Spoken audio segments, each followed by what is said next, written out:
सर्वसाधारणपणे आपल्याला कंदमुळे किती माहिती असतात? 2, 3, 4, 5 जास्तीत जास्त 10. मात्र कोल्हापुरात या ठिकाणी 100हून अधिक कंदमुळांचं प्रदर्शन आहे ते भरलेलं आहे आणि वेगवेगळ्या प्रकारचे कंदमुळ आहेत जे आपण कधीही पाहिलेली नाहीत, कधीही त्याचं नाव ऐकलेलं नाही. त्यांचा आकार असेल किंवा त्यांची जी पद्धत आहे, त्यांचे जमिनीमध्ये किती खोल असतात, ह्या सगळ्या संदर्भातली माहिती देणारे कंदमुळांचं प्रदर्शन आहे ते या ठिकाणी भरलेलं आहे. त्यामुळे एक वेगवेगळ्या प्रकारची कंदमुळं आहेत ज्याचा उपयोग खरं तर आपल्या नेहमी जेवणामध्ये, कारण हे औषधी आहेत आणि त्याचं महत्त्व आहे ते खूप प्रचंड असणार आहे. दुसऱ्या बाजूला जर आपण बघितलं तर तेवढ्याच पद्धतीची ही औषधी वनस्पती या देखील या ठिकाणी पाहायला मिळत आहेत, ज्यांची नावं आपण कदाचित कधी ऐकलेली नसतात.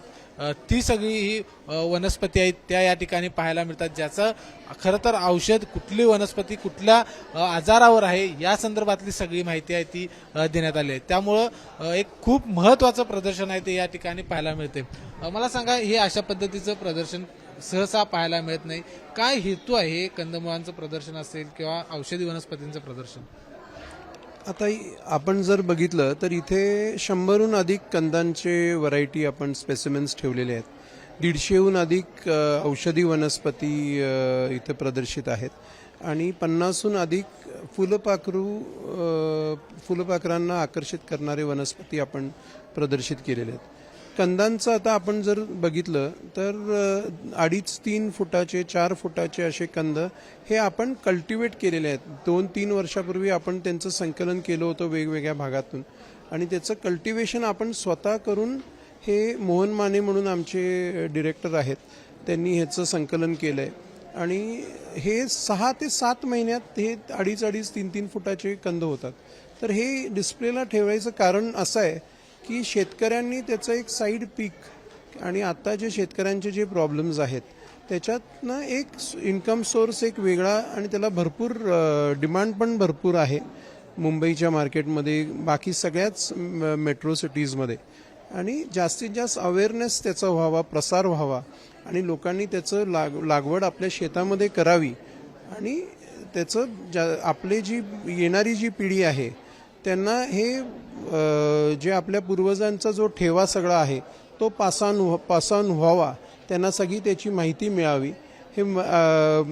हे जे औषधी वनस्पती पण आपण जे डिस्प्ले केलेले आहेत ते सगळे म्हणजे अतिशय दुर्मिळ असे औषधी वनस्पती आहेत आणि त्याचा फायदा जास्तीत जास्त नागरिकांना व्हावा. जास्तीत जास्त नागरिकांनी त्याची लागवड आपल्या परसबागेमध्ये आणि याच्यात करावी आणि त्यांच्या दैनंदिन वापरामध्ये त्याचा उपयोग करावा. हे ॲलोपॅथिक औषधांपेक्षा ह्याचे काही पानं, काही मुळं घेतली तरी बरेच प्रॉब्लेम्स सॉल्व्ह होण्यासारखे आहेत. तर त्याचा प्रसार जास्तीत जास्त व्हावा आणि बेसिक म्हणजे let us get back to our roots. आपले जे मूळ ज्ञान आपल्या पूर्वजांनी जे जपून ठेवलेलं आहे त्याचं त्या मुळांपर्यंत परत जाणं, हे उद्देश या प्रदर्शनाचा आहे. या प्रदर्शनाला सुरुवात झाल्यापासून खूप मोठ्या प्रमाणात नागरिक, विद्यार्थी या ठिकाणी पाहण्यासाठी आलेले आहेत. मला सांग, तू हे प्रदर्शन बघायसाठी आलेस, हे तू कंदमुळं आहेत ही याच्या आधी कधी बघितली होतीस काय?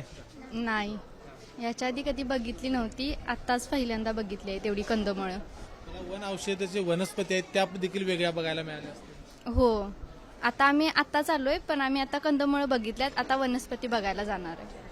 तुम्ही नेमकं काय काय या प्रदर्शनामध्ये बघितलेलं? कंदमुळांचं प्रदर्शन म्हणजे ॲक्च्युली हे विद्यार्थी आहेत, प्रॅक्टिकल जनरली वर्गात होत असते, पण प्रॅक्टिकल नॉलेजपेक्षा हे प्रत्यक्षात एखादं प्लांट किंवा वनस्पती बघणं हे सगळ्यात महत्त्वाचं असतं. आणि ह्या मुलांचा आमचा पहिलाच एक्सपिरियन्स आहे की एवढी मोठी कंदमुळं किंवा एवढ्या प्रमाणात कंदमुळं आम्हाला इथं बघायला मिळाली.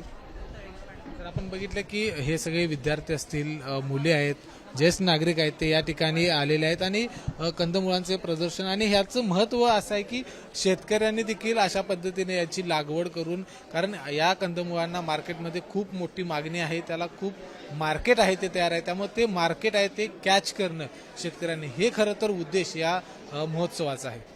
कॅमेरामन निलेश शेवाळेसह विजय केसरकर, एबीपी माझा, कोल्हापूर. एबीपी माझा, उघडा डोळे बघा नीट.